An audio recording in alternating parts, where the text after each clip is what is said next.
Oh iya, udah Iya, lama. ini berkaitan nih dengan apa yang kita bahas sekarang. Iya, Yang iya. dilihat bukan belusukannya berarti ya Mas ya? Gini, waktu Pak Jokowi belusuk, Visi-misinya begitu. waktu Pak Jokowi belusuk itulah sebuah bahasa tubuh politis untuk menunjukkan bahwa pemimpin itu dekat dengan rakyat. Mm-mm. Dan itu penting, Penting. penting, wajib Mengambil kepercayaan masyarakat. mengambil kepercayaan masyarakat. Ya, karena sebelum Pak Jokowi kan agak berjarak terlalu elit. Iya. Oke, sekarang pemimpin itu merakyat. Penting 2014. Iya. Tapi pada periode kedua Pak Jokowi kan Pak Jokowi sudah taste-nya udah lain. Permainan udah bicara soal MotoGP, bicara Asian Games, bicara G20, Ya. macam-macam. Udah banyak isu-isu internasional. Artinya Pak Jokowi mulai menaikkan Indonesia kepemimpinannya, style kepemimpinannya ke level global, ke level nasional. Lebih teknokratis, bukan mengambil hati rakyat lagi karena sudah didapatnya, tapi bagaimana hati rakyat yang sudah terambil itu diurusi. Ibaratnya kamu menjanjikan mengambil hati seseorang untuk jadi suami atau istrimu, setelah jadi, yuk bertanggung jawab dong, nafkahnya gimana, Ya. rumahnya bagaimana. Bukan kemudian sampai tua rayu-rayuan terus gitu kan. Episode jatuh cintanya sudah, sekarang masukin episode setia dan bertanggung jawab. Kayak hubungan ya Mas ya berarti Apa? ya? Kayak hubungan ya? Ya, hubungan pemimpin dan rakyat kan seperti hubungan Hubungan kekasih. percintaan ya? Iya, sama dong. Orang memilih seseorang kan karena cinta kasih. Iya. Ya, tapi Akhirnya timbul percaya. iya, percaya, cinta, percaya, Setia akhirnya? akhirnya setia tapi tanggung jawab dong. Betul. Cinta, setia, tanggung jawab. Tapi kalau jatuh cinta, dekade kedua pernikahan jatuh cinta lagi. Ini gimana? Ini kan orang nggak bisa. Gampang untuk di salib orang ketiga kalau jatuh cinta doang ya Mas ya? Iya, kalau jatuh Nggak cukup. cinta doang nggak cukup, ya kan? Jadi menurut saya Pak Jokowi pada periode kedua, oke, aku sudah dapat kepercayaan, bisa dipilih lagi kedua kalinya, Iya. oke, right? Maka dibutuhkan kepemimpinan yang kemudian mencari nafkah keluarganya secara lebih bertanggung jawab, secara lebih masuk akal. Keluarganya dibawa ke pentas dunia, keluarga Indonesia nih, oleh Pak Iya. Jokowi. Pada periode kedua ini udah dibawa ke pentas dunia nih. G20, MotoGP, apapun, ya semua pentas dunia, oke, Freeport, bla bla bla bla. Artinya apa? Artinya Pak Jokowi ibaratnya naik kelas nih, rakyat Indonesia dinaikkan kelas. Tak. Sekarang main dunia ya, udah aku ajak ya, oke, udah percayakan sama papa dulu kan. Sekarang saya ajak main-main ke dunia nih. Oke. Pelanjut Pak Jokowi, penerus Pak Jokowi itu harus melanjutkan. Melanjutkan itu bukan sekedar melanjutkan periode kepemimpinan, bukan. Melanjutkan Apa yang sudah diperjuangkan garis ya? itu. Sehingga setelah naik 5, tugasmu adalah lulus SD.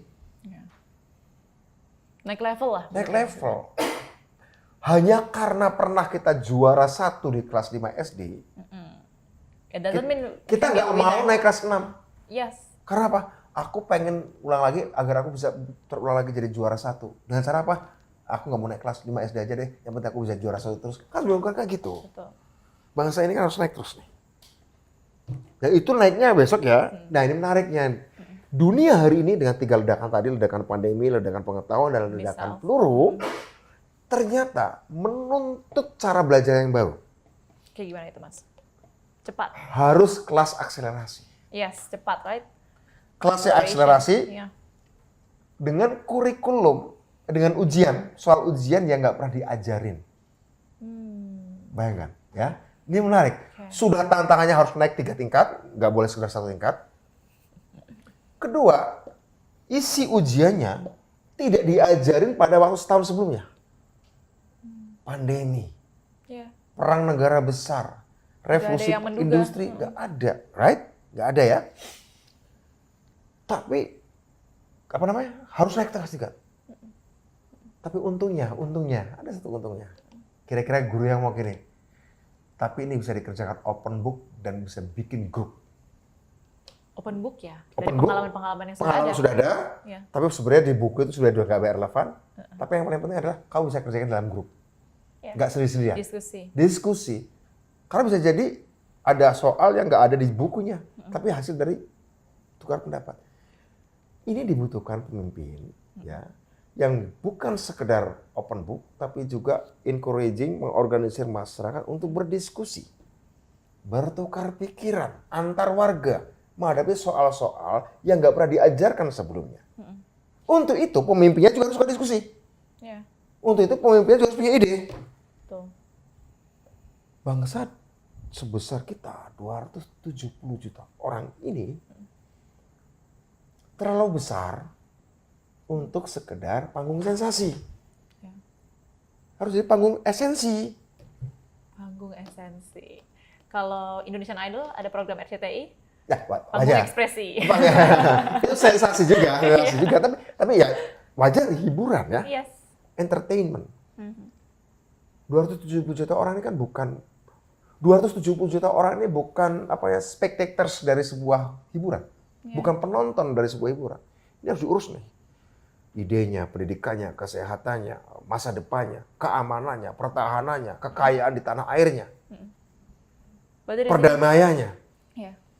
Berarti Mas Budiman mengatakan secara tidak langsung Pak Jokowi berhasil membawa Indonesia naik Ya, level, sudah naik kelas. naik kelas. Tetapi beliau dari tantangan Indonesia, tinggal masa lalu maupun masa depan, beliau baru 25%. Menyelesaikan 25% saja. Oke? Tapi karena ada batasan undang-undang, kan nggak mungkin 3 periode. 10 periode, 2 periode ya? 2 periode, 10 tahun. 10 tahun. 10 periode lagi. Orde Baru juga nggak sampai 10 periode. Oke, 2 periode, 10 tahun. Oke, Pak Jokowi nggak ada. Penerusnya harus gimana? Oh, Pak Jokowi sudah membuat kita juara 1 di kelas 5 SD. Yuk, setelah itu kita balik lagi ke kelas 5 SD itu, biar kita juara 1 lagi. Nggak kayak gitu cara mainnya. Nggak gitu Ferguson mainnya. Battlefield-nya berbeda. harusnya. Beda. Lo naik. Nggak juara nggak apa-apa, tapi lo naik kelas. Ya. Setuju. Gitu kira-kira. Ya. Ya, Seru kamu banget seorang ya HI diskusinya. tahu. Orang HI Iya. tahu namanya balance of power. Orang HI tahu namanya geopolitik. Orang HI tahu namanya soft diplomasi. Orang HI tahu namanya soft power Hard, dan ya. hard power. Hard power. Oke? Kamu tahu semuanya. Apa aja? Ideologi, teknologi, ya, sumber daya manusia, sumber daya alam.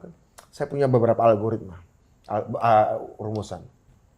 Jika kamu, negaramu punya sumber daya manusia yang bagus, sumber daya alamnya kaya, politiknya liberal, Ya. kamu bisa jadi superpower. Dan di dunia cuma satu, namanya Amerika Serikat. Amerika. Jika kamu punya sumber daya manusia yang bagus, sumber daya alam yang bagus, tapi politiknya tidak liberal, kamu juga bisa jadi superpower. Tapi yang menantang superpower yang pertama, inilah Rusia dan Cina. Ya. Jika kamu punya sumber daya manusia yang bagus, sumber daya alamnya biasa-biasa saja, kamu politiknya liberal, kamu bisa jadi negara maju, besar dan berpengaruh, tapi tidak pernah bisa menjadi superpower. Itulah Eropa Barat, itulah Inggris, itulah Jepang, itulah Korea Selatan. Dan akan cenderung ikut ke superpower yang pertama karena sama-sama liberal. Tapi mereka tidak pernah menjadi superpower, tapi maju besar. Iya. EU, Inggris, Jepang, Korea Selatan. Kalau kamu punya sumber daya manusia yang biasa-biasa saja, sumber daya alammu bagus, Melimpah. politikmu liberal, pasti negaramu jadi ajang rebutan pengaruh Iya. dan fragile untuk perpecahan. Iya, betul. Itulah Indonesia, itulah Amerika Latin. Liberal politiknya, sumber daya alamnya luar biasa, tapi sumber daya manusia biasa-biasa saja. Kita ada di situ. Ini pasti akan menjadi ajang rebutan pengaruh. Kayak kalau nggak hati-hati mudah konflik horizontal. Wow. Dan itu butuh kepemimpinan yang ngerti peta ini. Ini ilmu mahal ini. Kita Ya, bisa harus. berhati-hati ya, Ya, sadar. nggak bisa kita pemimpin itu hanya sekedar modal mie ayam, makan Iya, mie ayam pinggir jalan, nggak bisa. Itulah posisi Indonesia ya, Mas ya. Terlalu penting Indonesia. Fragile. Kalau sumber daya manusia tidak bangun. Berpikir kritis, berpikir inovatif, imajinatif. Itu loh. 54% adalah generasimu. Hai generasiku. Hai, Buddy. Hai, Buddy. Seru banget ya hari ini ya. Mas, mungkin ada beberapa pertanyaan terakhir karena Ya, ternyata kita udah mau habis ya waktunya. Ya, Aku ya. pengen nanya juga Apa nih tuh? mengenai kemarin kan YLBHI membuat YLBHI. ya, Yayasan Lembaga Hukum Indonesia ini mengeluarkan press release. Katanya masa kepemimpinan Orde Baru waktu itu Pak Soeharto dan juga saat ini Pak Jokowi agak beda-beda sama gitu. Ada 10 bahkan yang mereka suguhkan ya untuk kita, ada 10 poin di mana ya memang mereka sebenarnya kurang lebih sama Pak Jokowi model kepemimpinannya. model kepemimpinannya sama. Mm-mm. Saya tidak tahu 10 itu, tapi Dalam hal kebebasan. pernyataan itu menurut saya sekali lagi belum ideal. Oke. Demokrasi kita belum ideal. Iya. Masih demokrasi kita baru kuantitatif dan cuantitatif. Kuantitatif, profitable. Belum kualitatif. Iya. Memang belum ideal. Tapi mengatakan sama dengan Orde Baru, saya kira berlebihan. Berlebihan sekali. Berlebihan. Ya, berlebihan. Artinya Anda bisa bikin partai, bebas. Anda bisa mengkritik presiden, bebas. Dan pengertian bahkan sampai banyak nyerang keluarga, pribadi, yang itu pun nggak pernah kami lakukan. Zaman Orde Baru kita nggak pernah mengata-ngatai Pak Harto, keluarganya nggak pernah. Itu etika ya. Pada saat ini ada pembungkaman kritik itu Mas? Ya? Nggak juga. Nggak juga ya? Nggak juga. Mana? Gini. Banyak yang ditangkap itu gara-gara kekerasan. Gitu ya. Atau nggak mengubah ideologi ya. Mengatakan sama dengan Soeharto, saya kira berlebihan. Okay. Berlebihan karena Anda bisa menentukan siapa yang jadi presidenmu. Kita dulu nggak tahu. Kita dulu tahu sebelum pemilu pun kita sudah tahu presidennya siapa. Ya. Jadi menurut saya tidak benar kritik itu. Kritik boleh tapi menyatakan itu berlebihan menurut saya. Kritik silakan kurangnya. Mengatakan dan Soeharto itu tidak menghargai apa yang pernah dicapai. Kira-kira gitu. Setuju. Berarti keterangan atau press release yang dikeluarkan ya pernyataan itu Indonesia, pernyataannya bisa jadi 10 poin itu bisa jadi ada yang benar. Tapi sifat yang kau sematkan kayak gini deh. Kalau di Muslim itu kayak gini. Bisa aja kamu ada kesal sama orang Muslim, tiba-tiba lihat teman Muslimmu makan babi. Ya. Yang haram pastinya ya. Atau melakukan sesuatu yang diharamkan oleh Al-Quran. Kritik, boleh kritik. Tapi kemudian saat itu kamu menyatakan dia kafir, itu nggak boleh. Itu kan mengatakan Pak Jokowi sama dengan Soeharto sama saja dengan mengecap seorang Muslim yang makan babi langsung sebagai murtad. Dia tidak kehilangan Islamnya, dia tidak harus baca syahadat lagi. Bahwa dia makan babi haram, bahwa dia makan minum alkohol, iya. Oke. Ya itu diharamkan oleh Al-Quran, oleh Islam. Tapi mengatakan kamu gara-gara mau makan babi atau kemudian minum alkohol, kamu jadi kafir, kamu murtad. Itu sama. Bisa jadi, kritik itu bisa jadi benar. Tapi mengatakan Pak Jokowi sama Soeharto, itu sama aja mengatakan seorang Muslim yang lain kafir. Itu nggak boleh. Itu loh, beda ya. Masuk akal, betul. Ya, seperti itu. Oke, berarti 10 poin tadi ya mungkin saja ada benarnya. Bisa ya, ada benar. Tapi mengatakan sama aja dengan mengatakan orang Islam yang makan babi, langsung kamu murtad, kafir. Nggak bisa. Nah, Mas Budiman, ini semakin menarik sebenarnya ya. Cuma ini pertanyaan terakhir. Apa tuh pertanyaannya? Kan setiap era pemerintahan ini pasti ada main masternya ya. Oke, main master. Iya, dalam pengendali politik lah ini namanya. Dan sudut pandang Mas Budiman untuk pengendali politik itu seperti apa sih? Dan mungkin bisa di-spill siapa pemegang kartu truf Pilpres 2024? Spill dong ke kita. Pak, kartu truf. Dengan segala hormat saya, Ibu Megawati, the strongest political woman in town, in the country, gitu ya kan, pastinya. Pak Jokowi approval rate-nya 82%. Tingkat 82%. Puasannya pada Pak Jokowi. Dulu saya ketemu Presiden Brazil, Lula da Silva 2011, setelah dia baru lengser dari Presiden Brazil, approval rate-nya 80%. Di bawah Pak Jokowi dong. 80%, saya pikir, dan waktu itu dianggap sebagai yang tertinggi di dunia, si Lula da Silva itu. Saya cerita juga kepada Pak Jokowi tahun 2015. Pak Lula itu 80% Pak, pada periode kedua. Sekarang ternyata Pak Jokowi 82%, berarti melampaui. Oke. Artinya Pak Jokowi punya pengaruh secara sosial politik. Dengan segala hormat pada tokoh-tokoh lain, Bu Megawati dan Pak Jokowi, pegang kartu truf Pilpres 2024. Dan kebetulan satu partai dengan saya.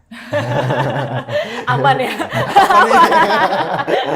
Oke Mas Budiman Sujatmiko, terima kasih banyak Makasih. atas waktunya bincang-bincang dengan Baby Kristami Kemana-mana di jadi sini. ngobrolnya dari, Iya seru dari banget. geopolitik sampai kemudian soal apa lagi tadi? Soal Gen Z, soal Gen Z Jaksel, desa, Jaksel, HI, which is- semuanya kita bahas ya. Seru banget kan Mbak Dis di Oke. Nampol hari ini. Mas Budiman terima kasih Oke, banyak. terima kasih. Kita nanti ngobrol-ngobrol lagi ya Mas Boleh, ya. boleh, Ketemu-ketemu ajak aku kalau Boleh, ada boleh, boleh, diskusi-diskusi. boleh. Terus nanti main-main lagi ke sini kalau ada episode Boleh, lain. ngobrol apa terserah. Apa aja ya Mas Yang Budiman, berkaitan telan dengan ya. Z dan mau cerita film, cerita buku, Oh, iya? cerita bola. Seru. Oke, janji ya. Janji dulu Pinky Swear kalau zaman sekarang. Oke, Pinky Swear.